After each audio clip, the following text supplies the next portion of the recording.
Loups, faucons pèlerins, phoques, hiboux grand-duc, ces espèces avaient disparu de notre région. Elles reviennent aujourd'hui.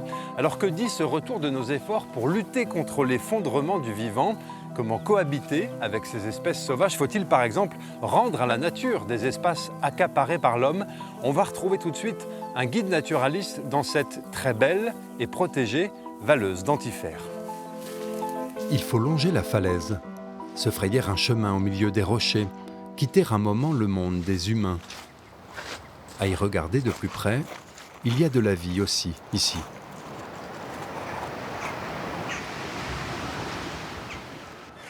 Cyriaque, il y a combien d'espèces d'oiseaux qui nichent ici? Il y a 6 espèces d'oiseaux marins et une quinzaine d'espèces rupestres, des espèces qui ne sont pas associées au monde maritime mais qui aiment vivre dans la falaise. Aucune action de l'homme. C'est un lieu sauvage. À vrai dire, une modeste réserve ornithologique. Cyriaque Le Tuilier l'observe depuis une quinzaine d'années. Ici, il y a une spécificité, c'est que la zone est très difficilement accessible.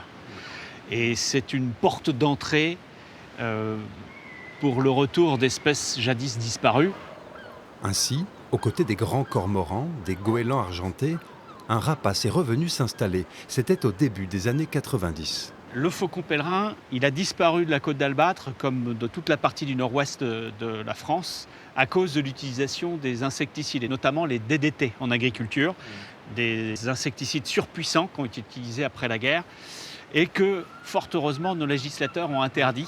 Les populations du nord de l'Angleterre, de l'Écosse, elles, qui avaient échappé à l'usage de ces insecticides, sont revenues sur les côtes françaises, et en particulier sur la côte d'Albâtre. Un couple niche donc dans cette falaise. Nous l'apercevons planant haut dans le ciel.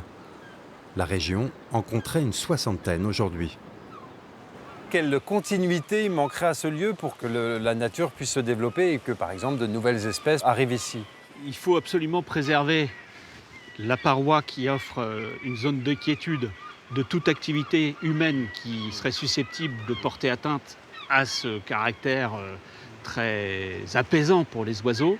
La bonne santé des populations animales et végétales d'un réservoir de biodiversité, elle est intimement associée à la possibilité de faire un brassage génétique, de permettre la mobilité, le déplacement de la faune et de la flore. L'action de l'homme avait fait disparaître ici le faucon pèlerin. Une cohabitation respectueuse lui donne une seconde vie aujourd'hui.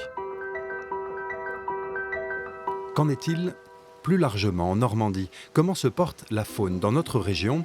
Voici quelques repères. Selon l'association WWF, les populations de poissons, oiseaux, mammifères, amphibiens et reptiles ont chuté de 69% en moyenne entre 1970 et 2018. En Normandie, 4 espèces ont par exemple disparu. Le castor d'Eurasie, le chat sauvage, le loup gris, le vison d'Europe. Et d'autres sont aujourd'hui menacés d'extinction. Un amphibien sur 2, un mammifère sur 5. Les causes sont connues. Modification de leur habitat, usage des pesticides, urbanisation. Voyez cette carte. En vert et rouge, les aires protégées, donc particulièrement favorables au développement de la biodiversité. Elles représentent un peu moins de 30% du territoire régional. Romain Debray, je suis responsable de l'Agence normande de la biodiversité. Et notre objectif, notre travail, c'est d'améliorer la connaissance scientifique en région pour travailler avec tous les acteurs. Aujourd'hui, tous les experts s'accordent à parler de 6e extinction de masse de la biodiversité. Donc même si on a en effet des retours comme ça, qui sont des messages assez positifs, qu'on aime lire ou regarder dans des reportages, ce n'est pas la tendance générale. C'est-à-dire que ça masque une réalité qui est celle de l'érosion, de l'effondrement de la biodiversité, qui est connue. On sait très bien pourquoi elle décline. C'est la destruction des habitats en premier lieu. Ça reste une réalité. On continue à détruire des habitats naturels. C'est les pollutions, quelles qu'elles soient, la surexploitation des ressources naturelles et puis le changement climatique qui arrive un peu comme la dernière couche du millefeuille qui va aggraver tout ça. Est-ce qu'on peut imaginer recréer des corridors écologiques, on appelle ça comme ça, des continuités pour que justement les espèces puissent revenir? Alors ça, on est au cœur du sujet, c'est-à-dire que préserver la biodiversité, c'est notre objectif, c'est l'enjeu, etc. Mais la trame verte et bleue, les corridors écologiques, les réservoirs de biodiversité, c'est vraiment l'outil qui est à notre disposition. Et concrètement, aujourd'hui, quand on y pense, la Normandie, elle est connue aussi pourquoi? Pour son bocage. Il n'a rien de naturel. Il a été créé par les hommes, par les paysans, les agriculteurs à travers les siècles, entretenu par eux, etc. Et c'est un élément fondamental. Les mares, la Normandie aussi connue pour ses mares, la mare, ça n'a rien de naturel. Elles ont été créées par les hommes, entretenues par les hommes pour des usages bien particuliers, mais sont des réservoirs de biodiversité importants. Donc on est capable de créer ça. On le sait le faire, on l'a fait par le passé. Et donc aujourd'hui, la façon dont on va gérer nos espaces naturels, dont on va gérer les milieux agricoles, comment on va gérer nos forêts, comment on va apporter de la biodiversité en ville, des choses comme ça, tous ces éléments-là seront des composantes d'une trame verte et bleue régionale.